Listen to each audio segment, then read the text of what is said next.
Hello, this is Richa Mishra. Welcome back to my channel.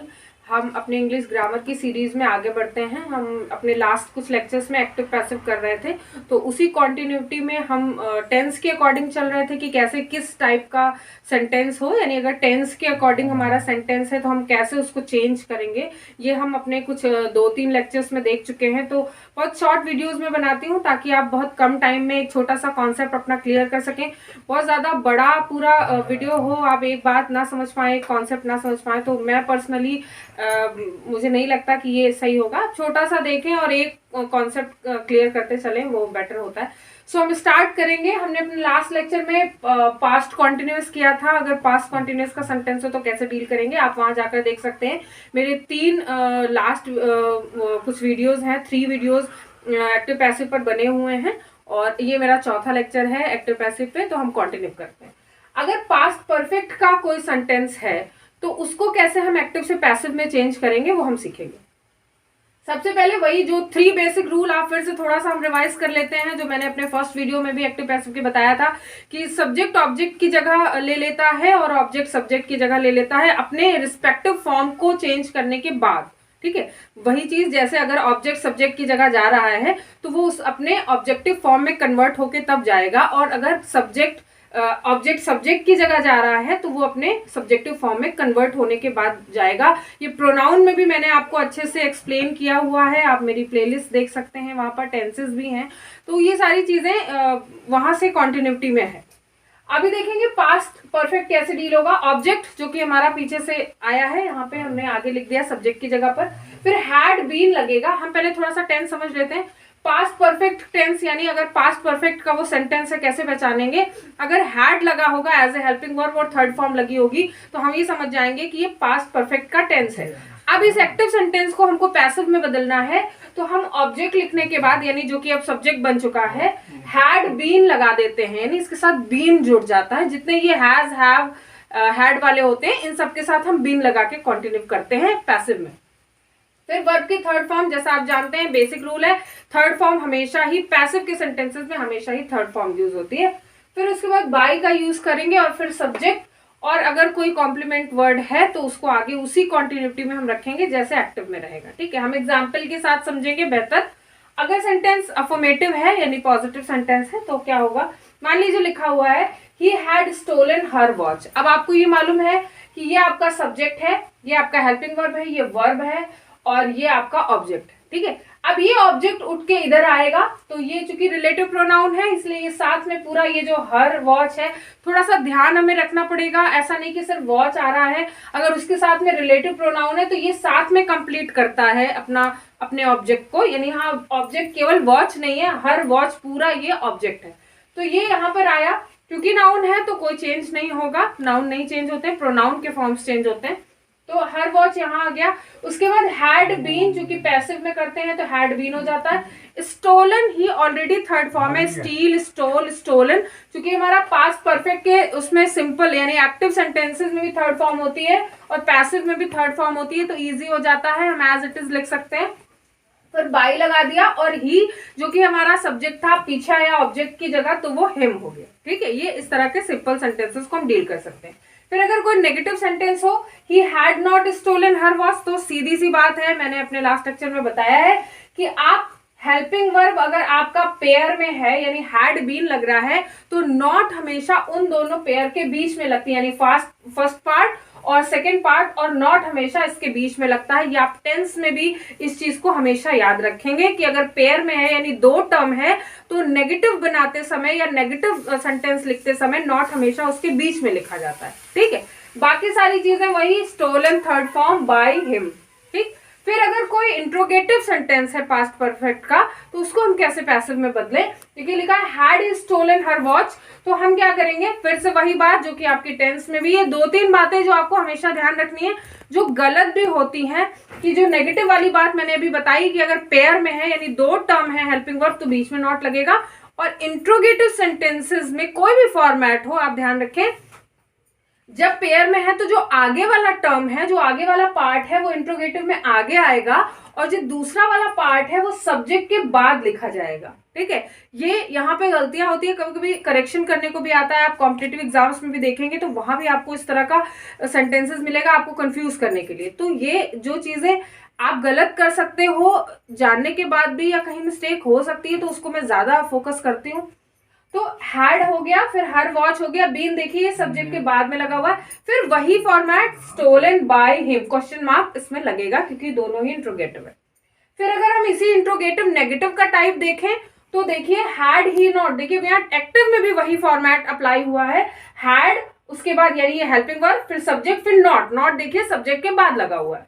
जब भी interrogative negative होगा तो नॉट सब्जेक्ट के बाद में लगेगा, ठीक। स्टोलन हर वॉच ये आपका एक्टिव था, फिर हमने पैसिव में बदला तो हैड हर वॉच नॉट। यहां भी देखिए पेयर ये है हमारा हेल्पिंग वर्ब का, और नॉट इन दोनों के बीच में लगा है और सब्जेक्ट के बाद में लगा है। ये जो सिस्टम है, ये जो सिंटेक्स है, लिखने का तरीका है, ये कभी कभी इरेगुलर में हो जाता है, यानी गलत दे देते हैं और आपको इसको सही करना होता है और हम कभी कभी कंफ्यूज हो जाते हैं। तो ये जो सिस्टम है, ये किस तरह से किसके बाद क्या लिखा जा रहा है, ये ध्यान देने की जरूरत है। हैड लिखा, बीन इधर आएगा, उसके बीच में नॉट होगा और उसके पहले क्या होगा, सब्जेक्ट होगा।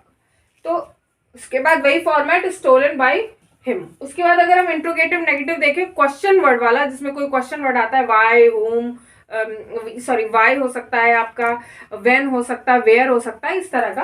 तो देखिए why had he stolen her watch, तो क्या हो जाएगा, वाई हैड, फिर से ये इंट्रोगेटिव का जो टर्म होता है, जो इंट्रोगेटिव वर्ड होता है, वो एज इट इज रहता है, उसमें कुछ नहीं कर सकते हम।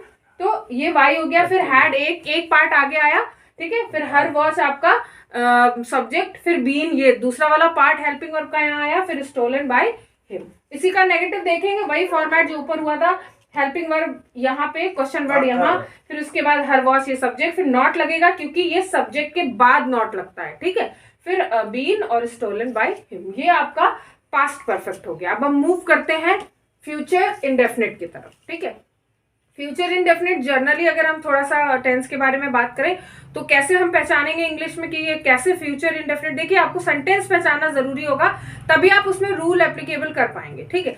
तो फ्यूचर इंडेफिनिट क्या है आपका, विल शैल यूज होता है और वर्ब की फर्स्ट फॉर्म लगती है, तो इससे हम पहचान जाते हैं कि फ्यूचर इंडेफिनिट है अकॉर्डिंग टू एक्टिव सेंटेंस, या आप टेंस वाइज कह सकते हैं, ठीक है। आई वी के साथ शैल, बाकी सबके साथ विल। हालांकि स्पीकिंग में हम विल जनरली सबके साथ यूज कर लेते हैं, लेकिन ग्रामर में अगर हम आते हैं तो आई वी के साथ हम शैल का यूज करेंगे, बाकी सबके साथ हम विल का यूज करेंगे। एक अलग ग्रामर ये है कि अगर हम फोर्सफुली किसी बात को कहना चाहते हैं तो और आई और वी के साथ भी हम विल का यूज कर सकते हैं, लेकिन वो एक अलग पार्ट है, ठीक है। तो यहाँ देखेंगे अगर फ्यूचर इंडेफिनिट है तो क्या करेंगे, सबसे पहले ऑब्जेक्ट वही जो चेंज हुआ है, उसके बाद विल या शैल, जो भी हमारा, अगर आई वी है तो शैल, अदरवाइज सब में विल, और उसके बाद बी ऐड हो जाता है, ठीक है, बी एक ऐड हो गया हमारा पैसिव बनाते समय। फिर वही सारी चीजें थर्ड फॉर्म, और यहाँ पे आपका आएगा बाई, और उसके बाद सब्जेक्ट, ठीक है। ये बाई छूट गया है, इसको देख लीजिएगा। अगर एग्जाम्पल से हम समझें तो राहुल विल कॉल मी, तो विल आपने पहचाना, विल लगा हुआ है और वर्ब की फर्स्ट फॉर्म है, तो हमने पहचान लिया कि ये फ्यूचर इंडेफिनिट है। अब इसको हम पैसिव में कैसे चेंज करें, मी अगर आगे आता है, मी हमारा ऑब्जेक्ट था, सब्जेक्ट की जगह पर आया तो क्या हो गया, आई, क्योंकि मी का सब्जेक्टिव फॉर्म आई होता है, ठीक है। यही मैंने चेंजमेंट बताया, इसी को आपको ध्यान रखना हो। फिर चूंकि आई है इसलिए हम शैल बी लगाएंगे, थर्ड फॉर्म कॉल की कॉल्ड हो जाएगी बाई, और राहुल चूंकि नाउन है इसलिए कोई चेंज नहीं होगा, राहुल हो जाएगा, ठीक। अब इसी को नेगेटिव देखते हैं, राहुल विल नॉट कॉल मी, तो क्या हो जाएगा, फिर से आई हमारा आगे आएगा, शैल नॉट बी, फिर से वही बात जो मैंने अभी इधर आपको समझाई थी कि पेयर में है तो नेगेटिव सेंटेंस कैसे बनेगा, नॉट उसके बीच में लगेगा। ये बार बार आपको लग रहा होगा मैं रिपीट कर रही हूँ, लेकिन लिटरली आप समझिए कि ये मिस्टेक होती है। हम काफी कुछ पढ़ते हैं, ये छोटा छोटा सा सिंटेक्स यानी हम तरीका भूल जाते हैं, और ये कंफ्यूज करने के लिए एग्जाम्स में हमको दिया जाता है, इसलिए मैं बार बार इसको फोकस कर रही हूँ। तो आई शैल नॉट, देखिए नॉट इन, ये हमारा दो हेल्पिंग वर्ब है, पेयर में है, और नॉट इसके बीच में लगा, फिर बाकी वही फॉर्मेट, कॉल्ड बाय राहुल। फिर अगर इंट्रोगेटिव हो हमारा हेल्पिंग वर्ब से शुरू होने वाला है, यानी फर्स्ट टाइप का, विल राहुल कॉल मी, तो अब शैल, क्योंकि अब देखिए ध्यान दीजिएगा, जो ये हेल्पिंग वर्ब हम लगा रहे हैं, ये जो न्यू हमारा सब्जेक्ट है उसके अकॉर्डिंग लगा रहे हैं। अब ये यहाँ तो आप कहेंगे मैम यहाँ विल था, यहाँ शैल कैसे आया, तो चूंकि ये वाला विल राहुल के अकॉर्डिंग लग रहा था, तो राहुल हमारा सिंगुलर है, या आप ये कह लीजिए आईवी नहीं है तो विल लगा रहे हैं।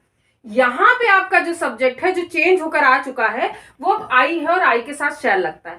तो जो न्यू सब्जेक्ट होगा हमारा जिसके अकॉर्डिंग हम सेंटेंस बना रहे हैं हम उसको ध्यान देंगे, ना कि ऊपर क्या था या पहले क्या था, उससे हमें कोई मतलब नहीं है। आई अब हमारा सब्जेक्ट हो चुका है, आई के साथ शैल लगता है इसलिए हम आई के साथ शैल लगाएंगे, विल का यूज नहीं करेंगे। तो शैल आई बी, फिर से वही बात कि दो पेयर है और इंट्रोगेटिव बनाना, सॉरी एक पेयर है यानी दो टर्म है और हमको फिर से इंट्रोगेटिव बनाना है। तो हमने शैल को यानी आगे वाले टर्म को आगे ले गए और पीछे वाले टर्म को सब्जेक्ट के बाद ही लिखा रहने दिया, ये प्रोसीजर है। ठीक, तो shall I be called by Rahul question mark. फिर उसके बाद आपका मान लीजिए नेगेटिव बनाते हैं, इंट्रोगेटिव नेगेटिव, तो will Rahul not call me, फिर से वही फॉर्मेट, शैल आगे आया है उसके बाद सब्जेक्ट आया, नॉट कहाँ लगता है सब्जेक्ट के बाद, और इस पेयर के बीच में भी होना चाहिए और सब्जेक्ट के बाद में भी होना चाहिए। तो शैल बी के बीच में देखिए नॉट लगा है, नॉट से पहले हमारा सब्जेक्ट लिखा हुआ।